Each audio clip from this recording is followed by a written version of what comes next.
bom? Abra sua Bíblia comigo em Deuteronômio capítulo 6, versículos 1 a 9. Deuteronômio 6, 1 a 9.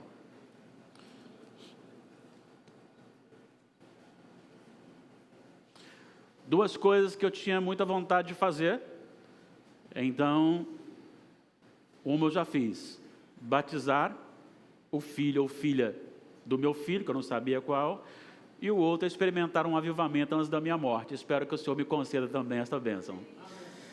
Muito bem, mesmo assentados, estaremos lendo a palavra do Senhor neste momento. Acompanhe comigo, por gentileza. Deuteronômio 6, 1 a 9.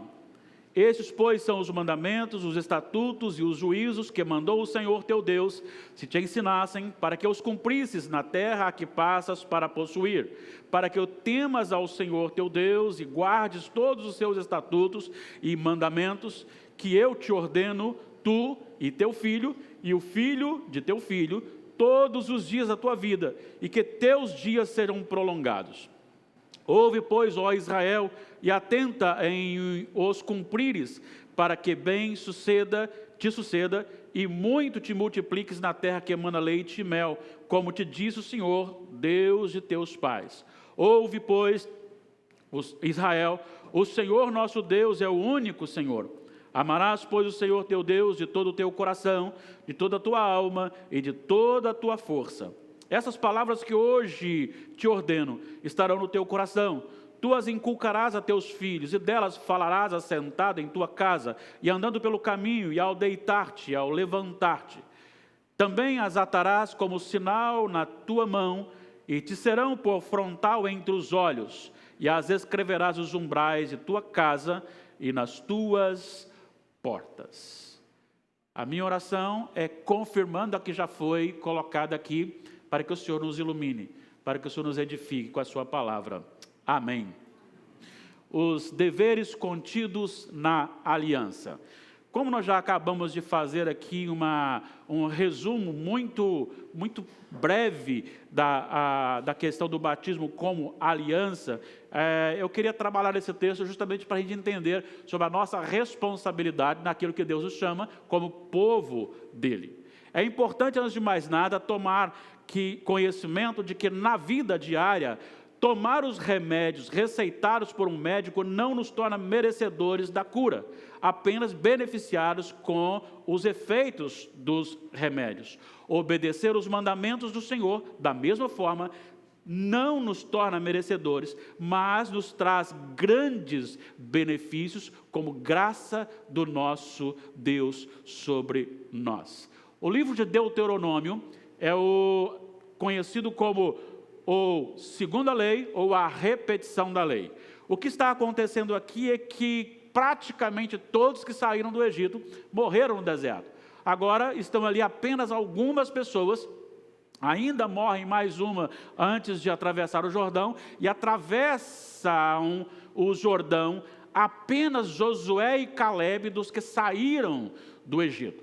Assim sendo, todos que ali estão praticamente não sabiam, não entendiam, eram ignorantes com respeito à lei, às ordenanças de Deus. E por isso, então, tornou-se necessário que antes de atravessar o Jordão, antes de Moisés entregar o povo à liderança de Josué para que entrasse à terra prometida, para que eles entendessem a lei de Deus, os mandamentos de Deus, porque este povo era diferente dos demais.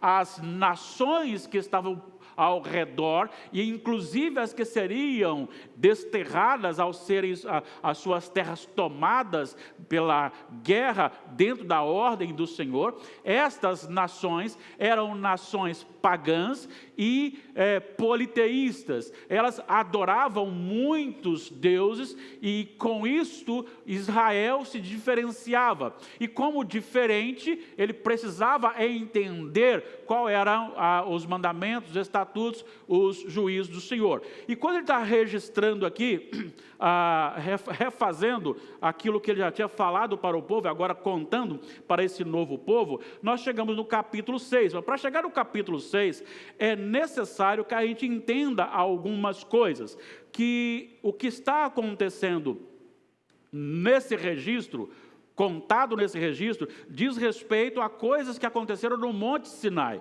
Se você olhar comigo, capítulo 5, versículo 22, mostra no momento em que o povo pede para que Moisés seja o seu mediador, dado a questão de que eles chegaram diante do Monte Sinai, e o Senhor disse, eles não ultrapassem os limites do monte, porque eles não suportarão a minha glória, porque era fogo, trovão, relâmpagos, e a glória de Deus causou grande temor ao povo, e o povo mesmo disse, sejas tu, Moisés, o nosso mediador, Deus fale contigo e tu fales conosco.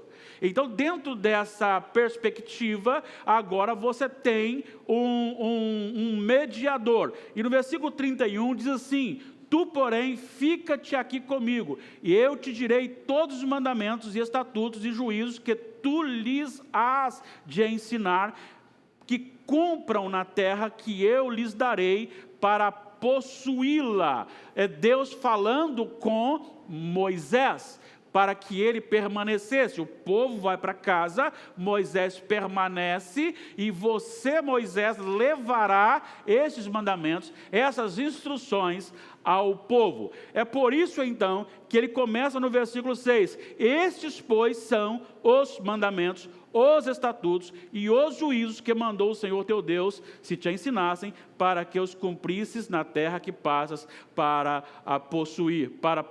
Então, dentro dessa afirmação, dentro desses mandamentos, há esta aliança de Deus com o povo. E é muito importante você entender, porque na Bíblia você encontrará duas grafias de forma diferente para a palavra Senhor, uma em caixa alta e outra normal. Toda vez que você olhar, se você olhar aí, por exemplo, no versículo 4 do capítulo 6, ouve Israel, o Senhor, nosso Deus é o único Senhor, está em caixa alta, e isto implica em voltar ao original e ter no original aqui, não um título, mas o próprio nome de Deus, o nome da aliança, o nome que ele deu a Moisés ali no deserto, quando a sarça estava ardendo e não se consumia.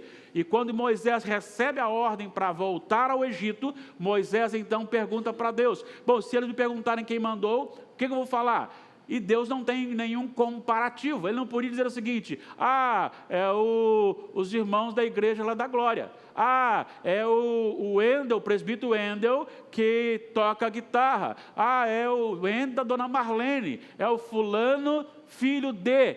Não, Deus não tem isso, Deus não tem comparativos. Então ele disse, eu sou Yahvé, ou seja, eu sou o que sou, eu sou o Deus da aliança, esse é o meu nome, um Deus da aliança, um Deus que agora inicia algo muito íntimo com um povo também muito específico, com princípios, mandamentos, com vida específica, inclusive cultica. E é neste momento que ele tem esta informação dentro do propósito de Deus para a sua vida. E dentro desse texto, nós temos algumas coisas muito importantes que eu não posso explorar como gostaria de explorar por causa do nosso tempo, mas eu procurarei pegar pelo menos as partes que mexeram muito com o meu coração e espero que também mexa com o seu coração. Nós vamos tratar desse texto que nós lemos aqui em dois momentos. O primeiro, os deveres apresentados e depois os deveres determinados, tá certo? Para os deveres apresentados, nós vamos até o versículo 4, e assim nós lemos. Leiam comigo, por gentileza. Leiamos. Estes, pois, são os mandamentos, os estatutos e os juízos que mandou o Senhor teu Deus, se te ensinassem, para que os cumprisses na terra a que passas para possuir, para que temas ao Senhor teu Deus e guardes todos os seus estatutos e mandamentos, que eu te ordeno, tu e teu filho, e o filho de teu filho, todos os dias da tua vida, e que teus dias sejam prolongados. Ouve, pois, ó Israel, e atenta em os cumprires, para que bem te suceda, e muito te multipliques na terra que emana leite e mel, como te disse o Senhor, Deus de teus pais. Ouve, Israel, o Senhor nosso Deus é o único Senhor. É interessante observar isso aqui, porque até agora, neste momento, é uma apresentação daquilo que o Senhor determinou que fosse falado. Então ele chama o pessoal e diz: esses são os mandamentos. E esses mandamentos, eles são direcionados não apenas à pessoa, mas também tem que ser passado para o filho do filho, e tem que ser passado de geração em geração, e diz isso que você precisa guardar isso todos os dias da sua vida. Então são apresentações e informações contidas dentro desse texto que são importantes para a gente. E tem como finalidade dessa apresentação duas coisas importantes. Primeiro, o temor a Deus, o temor ao Senhor. Olha o versículo 2: para que temas ao Senhor. O que é temor? Temor é um medo sagrado ou um medo reverente. É uma reverência causada pela consciência daquele que tudo pode, daquele que tudo vê, daquele que tudo sabe e que está presente em todo lugar e que tem autoridade sobre todas as coisas. Quando eu olho para este Deus, que não só é onipotente, mas que também é onipresente, que também é onisciente, quando eu olho para Ele, sei que Ele sabe o que eu penso, ainda quando a palavra me não chegou à língua, Tu, Senhor, já conheces todas. Quando Ele sabe, sonda o meu coração, inclusive Ele fala na boca do profeta Jeremias, que enganoso é o coração mais do que todas as coisas, desesperadamente corrupto, quem o conhecerá? E aí então quer dizer, nem eu mesmo conheço realmente o meu coração, porque ele pode me enganar.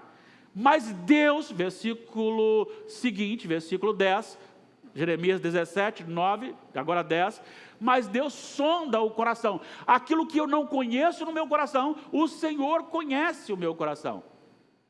Quando Samuel foi ungir o rei, o segundo rei de Israel, ele olhou para o primeiro e viu aquele moço cheio de músculos, alto, que possivelmente seria o encanto das moças atuais, quem sabe também da sua época, e olhou para ele e disse: esse moço tem realmente um porte de um atleta, um porte de um guerreiro, e ele tem um porte de um rei. E Deus disse: não faça isso, porque eu não vejo como vê o homem vê o exterior, mas eu vejo o interior. Deus concede a todos nós a bênção de conhecê-lo, conhecendo-nos, e isso nos dá temor. E infelizmente nós temos lidado com falta de temor. A igreja contemporânea tem sido uma igreja que não tem vivido com temor diante de Deus, principalmente nos cultos dirigidos a Deus. Eu às vezes fico imaginando comigo mesmo, e eu fico orando comigo mesmo, como nós acabamos de cantar o hino 155. E você já parou para pensar a respeito do que está sendo cantado ali? Pode acabar família, bens, prazer. Eu continuo contigo. Será? Quer um outro? Ainda que a figueira não floresça. Nós cantamos isso. Ainda, e aí o primeiro sinal de Covid, todo mundo fica desesperado. Vamos no supermercado e compramos tudo que tem para comprar e guardamos em casa, porque vai que nós, muitas vezes, pecamos por falta de temor a Deus nos cultos. Às vezes estamos cantando assim, eu te amo, ó Senhor, mas o meu pensamento está em outra coisa naquele momento. Ou eu estou sentado lá atrás e conversando com aquele que está perto de mim. Ou estou vendo o celular, ou estou folheando outra coisa qualquer, enquanto eu deveria estar atentamente curvado, com o coração curvado diante do Senhor, porque quem está sendo adorado é o Todo Santo. Deixa eu lhe mostrar apenas 2 exemplos. Os filhos de Arão. Levítico capítulo 10. Eles entraram e ofereceram fogo estranho e foram exterminados naquela mesma hora. Sproul pensa, inclusive, que por serem ainda muito novos, adolescentes, talvez eles tivessem entrado com irreverência diante do Senhor. É uma possibilidade. Que eles tenham entrado na presença do Senhor para prestar-lhe aquele sacrifício, e naquele momento eles oferecem fogo estranho no sentido de irreverência diante de Deus. Outro é justamente usar. Quando a arca está sendo trazida por Davi, estão duas pessoas que não deveriam estar conduzindo a arca, porque não eram levitas. E quando o boi tropeça, ele tenta segurar aquela arca, e aí o Senhor o mata. E o problema não está em Deus, o problema está no rei Davi e nele, que não era a função dele fazer aquilo, mas Deus requer a sua santidade, e muitas vezes nós não olhamos para a santidade de Deus. Sabe o que me chama a atenção em Isaías capítulo 6? Em Isaías capítulo 6 me chama a atenção porque diante, possivelmente, da segunda pessoa da Trindade, porque ali é El Shaddai, no ano da morte do rei Uzias viu o Senhor, e ali é El Shaddai, não é o Yahvé, é o El Shaddai, possivelmente seja o próprio Jesus no seu trono, visto por Isaías. Mas o que me chama a atenção é que ele vê também serafins. O nome serafim já é flamejante, um ser diferente, e esses anjos tinham 6 asas.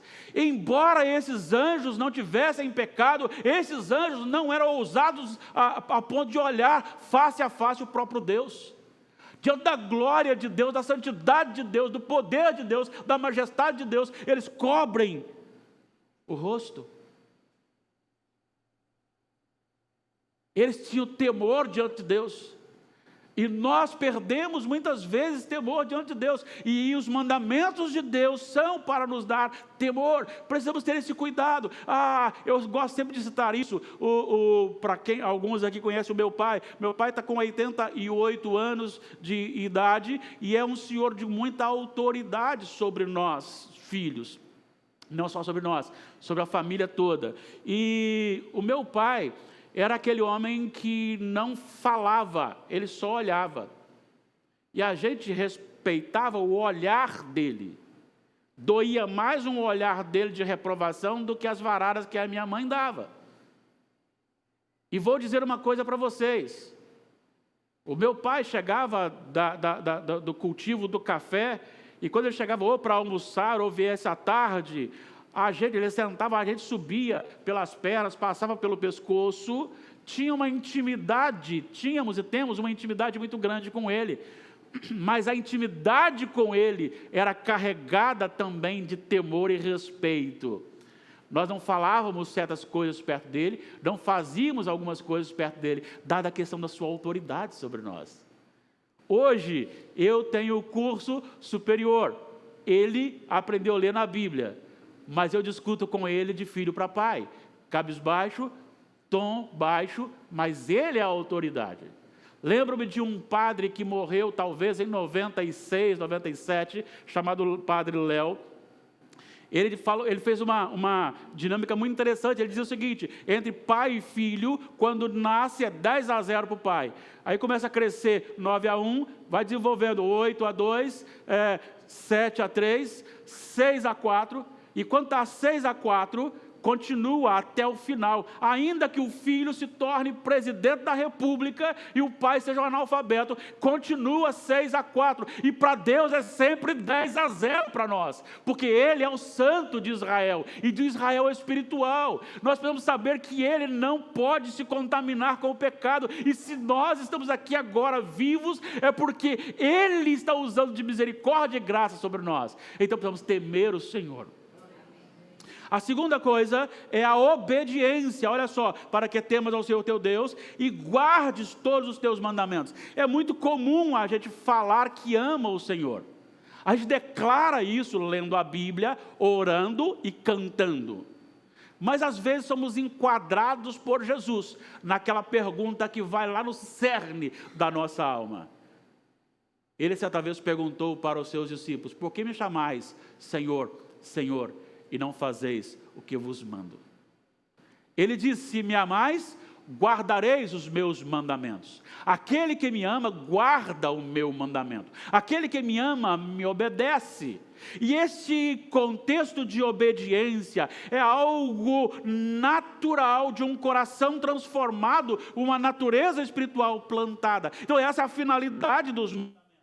Dentro de um propósito de que o Senhor é o único Senhor. Nós não podemos colocar nada nem ninguém junto ou superior ao nosso Deus. Só há um Deus, só um a quem temos que adorar, só um a quem temos que prestar culto. Vamos observar aqui algumas coisas. Muitas vezes, muitas pessoas colocam a Virgem Maria junto, ou São Pedro, ou outros santos. Mas é bom falar dos católicos, não é? Mas pior do que isto, muita gente tem colocado pregadores ao lado de Jesus, capazes de idolatrar pregadores, capazes de idolatrar família, capazes de idolatrar dinheiro, capazes de idolatrar qualquer tipo de bens, ou a si próprio, como se fosse alguém importante. É pior. Agora, neste momento, antes do culto, conversava com um casal amigo, família, irmão em Cristo, e dizia para eles: o nosso maior inimigo não é Satanás. O inimigo mais perigoso que temos é a nossa própria natureza carnal, que luta para se manter. Deixa eu explicar uma coisa para você. Você já viu quando aquilo que é errado beneficia você, o seu coração amacia e tenta cobrir o problema que está por trás daquilo? Quando é para o outro, sim, eu vejo com clareza. Não, aqui está errado. Mas quando aquilo me beneficia, a gente usa a conjunção adversativa mas. Quer ver uma justificativa? Você é grosseiro, hein? Quando eu falo a mesma coisa, eu sou o quê? Sincero. Percebeu? Como que eu me justifico? Eu me lembro do pastor Gerides, né? Aqui, neste lugar, numa escola dominical, e ele disse que muitos crentes cantam aquela musiquinha da humildade. Eu sou humilde, sou muito humilde. Como se eu me achando humilde, sou humilde. Quase que você podia chegar, eu tenho orgulho de ser humilde, né? Nós já somos bons, sábios, inteligentes, mais crentes. E quando alguém cutuca um errozinho, o mas entra. Fiz, mas, por causa disso, daquilo, sempre justificando. Sempre justificando. A obediência é ao Senhor, a adoração é só ao Senhor. Talvez hoje a igreja evangélica contemporânea seja a igreja mais idólatra que existe na face da terra. E precisa passar por uma reforma. Precisa voltar para o seu lugar. Porque nós não comparamos o nosso ministério com a igreja vizinha. Nós não temos autoridade para fazer isso, porque dessa forma sempre ganharemos. Porque pegaremos o nosso ponto positivo e o ponto positivo, negativo da igreja vizinha. Só que a igreja vizinha pega o ponto positivo dela e o ponto negativo nosso. Então nós seremos sempre os melhores e eles serão sempre os melhores. Mas o que nós temos que comparar a nossa vida e o nosso ministério é com a palavra de Deus, com as escrituras sagradas. Estou obedecendo ou não os mandamentos do Senhor?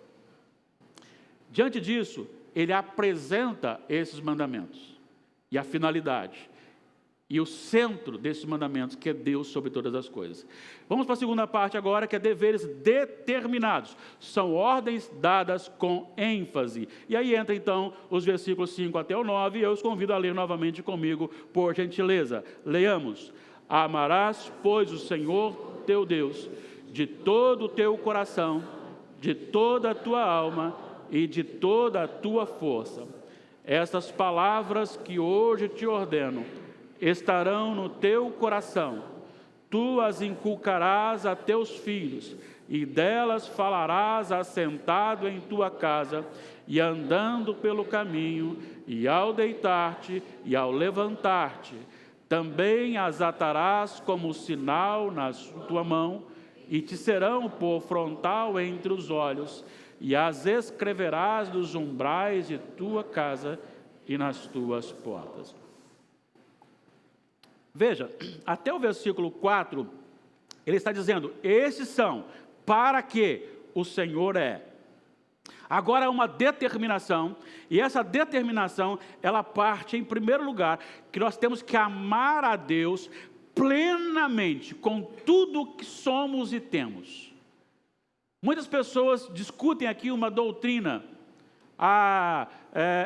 o homem é com 2 partes, é com 3 partes, o homem, afinal. Não, aqui não quer saber disso. O que está dizendo aqui é que você tem que esgotar tudo que você é para Deus. Você precisa amar a Deus, e esse amar a Deus implica justamente nessa obediência, que nós já ligamos. Amar a Deus sobre todas as coisas, e isso inclui sobre os benefícios dele para a nossa vida. E deixa eu dizer uma coisa para vocês, talvez em determinados momentos nós colocamos como ídolo na nossa vida até mesmo a adoração dirigida a Deus. Eu estou usando aqui os argumentos de John Piper que eu acho esplêndidos. Ele diz, cuidado para que a adoração a Deus não seja melhor do que o Deus adorado. O momento, as circunstâncias, a música cantada, a melodia, as palavras, os instrumentos bem tocados, a harmonia, todo mundo cantando, e aquele espírito gostoso e emocional, e graças a Deus porque é emocional também, se torna tão maravilhoso que eu me derreto na presença do Senhor, levanto a minha mão, lágrimas escorrem na minha face, e eu estou em adoração constante. Terminou aquele momento, é hora da meditação. O que eu faço? Vou ver celular, ou me levanto e vou beber água. Às vezes até penso que a Bíblia é diurética, porque você começa a pregar, dá sede, dá vontade de ir ao banheiro, dá vontade de sair, não parece? Sim, graças a Deus que aqui não temos esse problema não, o pessoal está firme e ligado. Mas às vezes acontece isso com a gente, ou seja, eu não quero ouvir Deus, a reunião de oração, gente, é uma vergonha. A maneira como nós nos aproximamos, temos o privilégio de conversar, não é com o presidente da república não. Não é com o maioral desse mundo, não. É com o Senhor soberano que governa os governadores deste mundo. É aquele que tem poder para dar vida, é aquele que tem poder para sustentar a vida, é aquele que tem poder para tirar a vida, é aquele que tem poder para condenar e tem poder para salvar. É este que diz, venha, pode conversar comigo em nome de Jesus, que eu lhe ouço. Pode chamar-me de pai, embora você seja uma podridão em si mesmo, sem a minha graça. E ainda assim, nós conversamos muito mais com as pessoas do que com Deus. Nós falamos muito pouco com Deus. E às vezes são orações repetidas.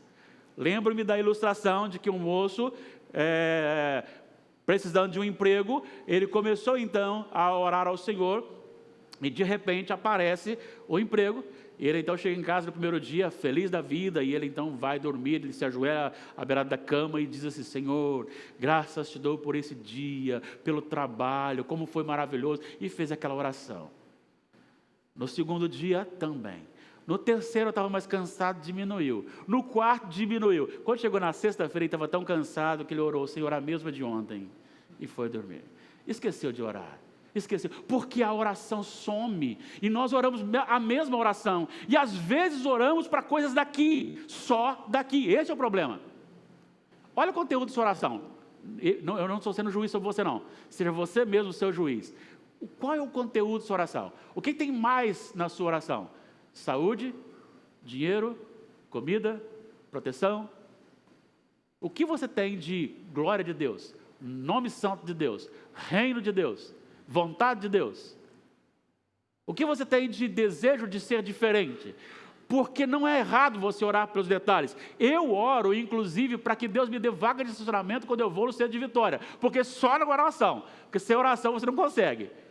Às vezes Deus dá, às vezes Deus não dá. Mas o que mais está na oração? É mais referente à glória de Deus. Olha o que Jesus disse. Pai nosso que estás nos céus, santificado seja o teu nome, venha o teu reino, faça-se a tua vontade, assim na terra como no céu. Encha a minha despensa. Não. A quarta petição é o pão nosso de cada dia, o suficiente para o dia. Mas ele quer que o nome de Deus seja santificado nele, e aí dá para você orar uma meia hora só disso aí. Ele quer que o reino de Deus venha, ou seja, que consuma, que Jesus volte. Uau, a igreja não quer isso. A igreja não quer Jesus volte, sabe por quê? Porque está bom aqui, tem ar-condicionado. Olha só, os meus irmãos colocaram a máquina para mim aqui, ó. Eu vou querer que Jesus volte? Não, eu quero ficar aqui. Aí eu vou ter minha casa, eu estou estudando, eu estou namorando, eu tenho que casar primeiro. Depois o Senhor volta. Será que nós queremos a volta de Jesus? Ansiamos por isso? Ou queremos que Ele volte, sim, mais lá para frente? Veio o reino. A vontade de Deus seja feita desde que a tua vontade me favoreça.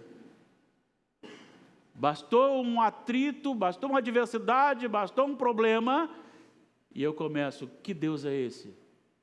Por que Deus fez isso comigo?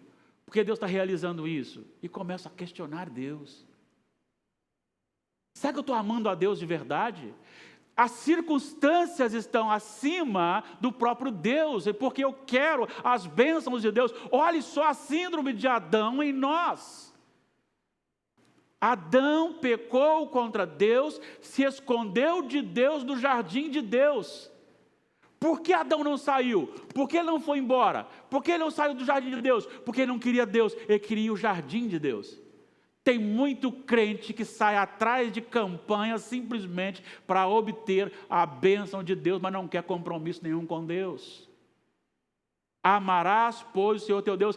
Deus tem que ser acima das bênçãos dele para nós.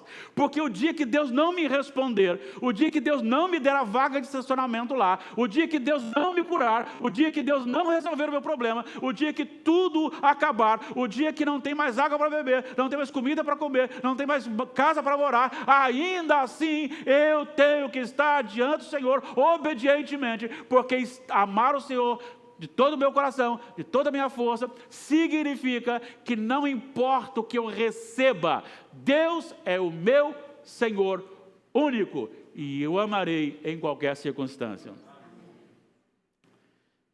Mas veja bem, há algo aqui muito importante que eu preciso também destacar. Não basta obedecer, é preciso obedecer com deleite. Olha só o versículo 6. Essas palavras que hoje te ordeno estarão aonde? No teu coração. Por que isso? Porque você pode ser um obediente forçado. Pensa num escravo. O escravo não tinha voz. E o escravo se levantava de madrugada, tinha que sair e ir para onde o patrão mandava. Fazer o que o patrão mandava, o Senhor mandava. E às vezes ele não queria fazer, mas ele tinha que fazer. Era serviço pesado, ele tinha que fazer. Era ordens difíceis, ele tinha que cumprir. Mas ele não gostava daquilo, ele não queria aquilo. Obedecer a Deus é bem diferente disso. Nós somos, antes de Cristo, escravos do pecado, da natureza carnal. Olha aqui que Paulo diz aos Efésios, capítulo 2. E éramos, por natureza, filhos da ira. Natureza. O que significa isso? Significa que quando Satanás nos mostrava o pecado, fazia-nos ver o pecado, a nossa natureza fazia-nos pecar com alegria, porque a minha natureza puxava para aquilo. Vamos lembrar de Spurgeon aqui? Spurgeon diz o seguinte, imagine você tendo 3 porcos, e você prepara uma mesa muito bonita com as iguarias mais elevadas que você possa imaginar, e do lado você coloca um coxo com lavagem e solta os porcos. Para onde eles vão? Eles vão para a lavagem, para o coxo. Por quê? Porque eles são porcos. Eles só vão se assentar à mesa e pegar as talheres e tomar a sua refeição se alguém mudar a natureza daqueles porcos para uma natureza humana. A natureza do pecador sem Jesus conduz para o lixo do pecado. Ele ama pecar, ele anseia por pecar, ele tem deleite no pecado. E agora nós vemos com a internet mais ainda, não só de pecar, mas de mostrar que está pecando. Nós fazemos questão, aquele que não tem Jesus, faz questão de pecar e de postar que está pecando. Mas isso é inverso para o povo de Deus. Porque em Colossenses capítulo 1, versículo 13, diz ele, Deus nos libertou do império das trevas, ou seja, do domínio de Satanás, dessa treva pecaminosa e natureza pecaminosa, e nos transportou para o reino do Filho do seu amor. Agora nós temos então um novo Senhor, mas não só um novo Senhor, mas nós temos uma nova natureza. É por isso que em João capítulo 3, quando Nicodemos visita Jesus, ele fala sobre a respeito de Jesus, quem era Jesus, reconhecendo, e Jesus disse, só é possível ser salvo se você nascer de novo. Nascer de novo. É a natureza que é plantada, e agora essa natureza plantada em nosso coração, não só temos que obedecer, mas temos prazer em obedecer. Olha só, 1 de João, capítulo 5, eu tenho que ler versículos 3 e 4, primeira epístola de João, capítulo 5, versículos 3 e 4, olha só o que o apóstolo diz, porque este é o amor de Deus, que guardemos os seus mandamentos. Ora, os seus mandamentos não são penosos, porque todo que é nascido de Deus vence o mundo, e esta é a vitória que vence o mundo, a nossa fé. A partir do momento que o nosso coração é transformado, que o Espírito Santo habita no nosso coração, a partir desse momento, amar a Deus deixa de ser simplesmente uma ordem a obedecer, a ser obedecida, mas uma ordem a ser obedecida com alegria, com deleite, ainda que a minha natureza lute contra isso, eu sei que a melhor opção é obedecer, é amar a Deus. E agora eu faço isto de forma alegre. Eu tenho anseio, melhor dizendo, pela presença de Deus. Eu desejo o Senhor, eu anseio pelo Senhor, eu anseio pelo retorno do Senhor, eu anseio por encontrar os meus irmãos, por abrirmos a Bíblia junto, eu anseio por ler a Bíblia em casa, eu anseio por falar com o Senhor, eu anseio pelo Senhor e me pego falando com o Senhor. Eu espero que você seja taxado como maluco na rua. Que você ande na rua dizendo assim, oh, Senhor, glórias ao teu nome, tu és maravilhoso. Aí você encontra com alguém e fazendo assim, oh, Senhor, esse camarada está maluco. Você está falando com Deus. Aproveite as oportunidades. Tenha prazer no Senhor, alegria no Senhor.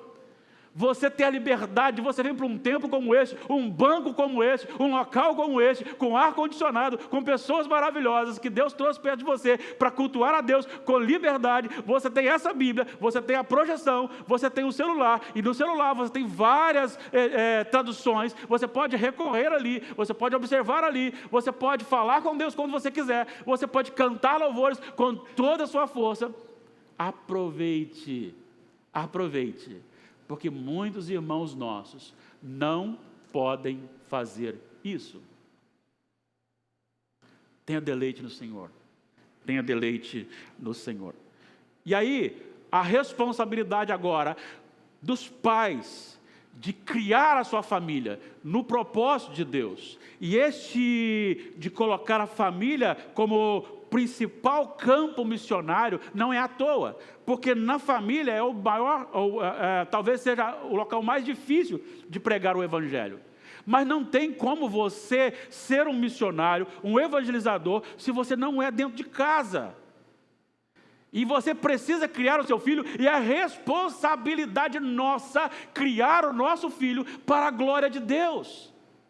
É responsabilidade nossa. Olha o que ele diz: tu primeiro essas palavras que hoje te ordeno estarão no teu coração.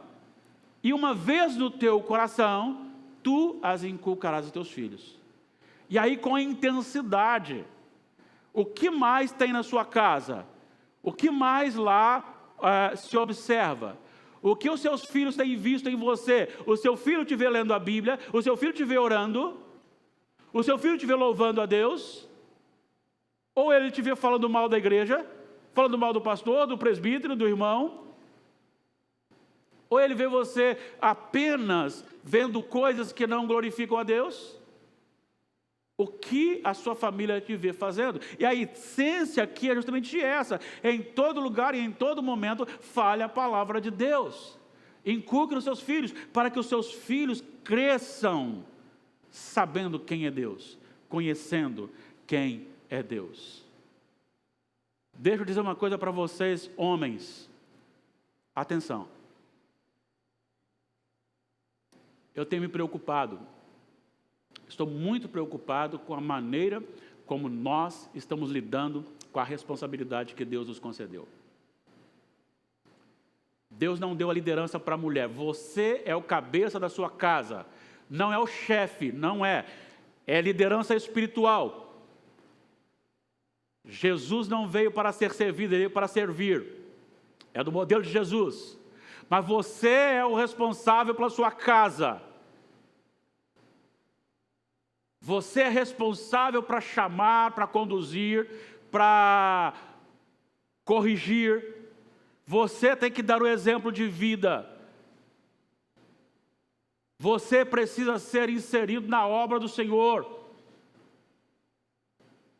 Você precisa ser o primeiro. Eu conto essa ilustração, o pessoal daqui já conhece, mas alguns não. Dizem que a mulher, no seu papel de ajudadora, é ajudar o homem a ser líder. Não é ser mandada, mas é ajudar o homem a ser líder, a conduzir a sua liderança. Então a esposa chega para o marido e diz assim: acorda, vamos para a igreja. Aí ele, sonolento, abre, tira a coberta e pergunta assim: me dê, ou pede, 3 razões para que a gente possa ir para a igreja. E aí então a esposa responde: primeiro, que hoje é domingo. Segundo, que a escola dominical começa às 9 horas e faltam só 15 minutos. Terceiro, você é o pastor da igreja. Vamos lá. É só uma ilustração, porque pastor não faz isso não. Presbítero pode até fazer, mas pastor não. Deus tem misericórdia dos pastores também, né? Mas só para você entender a razão, é responsabilidade. É claro, quando o marido está falhando, a mulher tem que chegar e falar assim: olha, você precisa liderar a nossa casa. Nós não estamos mais fazendo culto doméstico, ainda mais faz isso, quando nós esquecemos, ela fala: e o culto doméstico? Ela me ajuda. Ah, tem culto doméstico? Sabe o que é culto doméstico? Sabe, né? Tá bom, tem que saber o que é culto doméstico. Nós precisamos tomar a liderança da nossa casa, sabe por quê? Porque nós daremos conta dessa liderança no último dia. Não vai escapar, nem você, nem eu, nem nenhum homem. Nós seremos chamados no último dia e teremos que prestar conta da liderança da nossa casa. Se a sua mulher e seus filhos não querem submeter, aí já é outra coisa. Se Adão não tivesse comido do fruto da árvore proibida, dado por Eva, ainda assim ele seria chamado para prestar conta, porque a responsabilidade é dele. Mas Deus saberia que foi uma questão de submissão.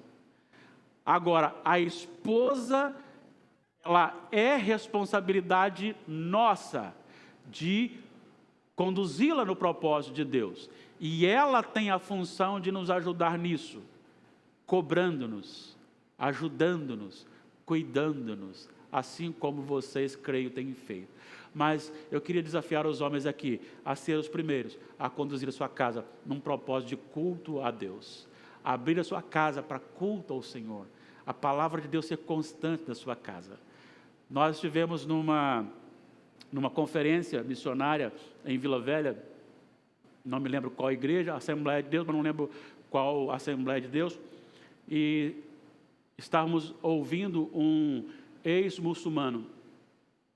Ele tem 8 anos de convertido, tinha 8 anos de convertido.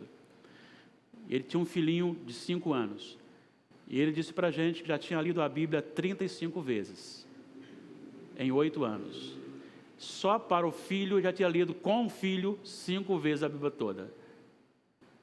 E aí ele diz, lá em casa a minha Bíblia não fica debaixo da gaveta, debaixo de livros, ela fica em cima, porque quando era o Corão era assim. Então, sendo a palavra de Deus, vai ficar por cima também. Lembro-me que a menina que foi buscá-lo, atrasou para buscá-lo, ele chegou revoltado e disse, por favor, não façam mais isso. Para lá eu nunca atrasei, para Jesus eu não posso atrasar também. É amor por Deus. Ele educa a criança, ele educa a sua casa, ele educa toda a sua família no propósito de Deus. É isso que nós precisamos fazer, é isso que nós necessitamos fazer. Eu concluo aqui essa longa exposição com algumas afirmações. Temos a palavra de Deus que nos apresenta a bênção de sermos povo de Deus e os nossos deveres com Ele dentro de um propósito diferenciado. Porque se você olhar Deuteronômio capítulo 18, você encontrará que Deus faz uma promessa, capítulo 18, acho que 15 em diante, vai dizer que levantaria um outro profeta. Depois Pedro cita ele em Atos 3, 22 a 25, se não estou equivocado, que levantaria um outro profeta semelhante a Moisés, falando de Jesus. Nós temos hoje não Moisés, mas o Moisés real, o mediador real, que é Jesus. Moisés foi um tipo, Jesus é o real. O temor e a obediência são apresentados com promessas de bênçãos. Nós temos promessas de bênçãos aqui. Se você obedece ao Senhor, você é abençoado pelo Senhor. Há promessas para você. Não podemos pôr alguém ou alguma coisa junto ou superior a Deus. Somente o Senhor Jesus é o Senhor e acabou. A Igreja Presbiteriana do Brasil, ela não pode lhe dar a salvação. Os pastores não podem, é só Jesus, só Jesus. Obedecer a Deus é mais do que submeter-se a ordens, é fazê-lo com deleite, com alegria e consciência desses maravilhosos mandamentos. Nossos filhos precisam ver em nós, ouvir de nós e ver no nosso lar os doces e os prazerosos mandamentos de Deus sendo desfrutados. E eu encerro com a seguinte palavra: pastor, mesmo educando no Senhor os meus filhos, eles se desviaram. O que fazer? Talvez seja a realidade de muitos aqui agora. Talvez seja a realidade de muitos que, embora tenham se esforçado para fazer com que os filhos estivessem na presença de Deus, talvez fizeram o melhor que puderam, ainda assim os filhos se desviaram. A minha palavra para você é que o seu filho não estará na presença do Senhor, primeiro, é que se o meu está, não é mérito meu, é graça de Deus. Eu errei na educação o suficiente para que ele se desviasse. Se Deus o manteve, é graça de Deus. Se o seu não está, não desista. Você tem como seu Senhor o Todo-Poderoso, que é capaz de entrar no coração, mudar Nabucodonosor, fazendo-o pastar por um tempo e depois voltar dando glórias a Deus. É capaz de pegar um perseguidor, transformar o seu coração e fazer dele alguém que morre por Jesus Cristo. É capaz de me pegar e fazer um servo dele apesar de mim. Então ele pode restaurar o seu filho. Primeiro, viva o cristianismo. Viva a fé em Jesus. Segundo, ore constantemente, mas ore crendo no poder de Deus. Apresente o seu filho, apresente-o na presença do Senhor. Não abra a mão dele na presença do Senhor. E espere crendo que o Senhor pode e vai fazer. Ele é soberano para fazer. Creia e viva isso. Certamente você será ricamente abençoado pelo Senhor.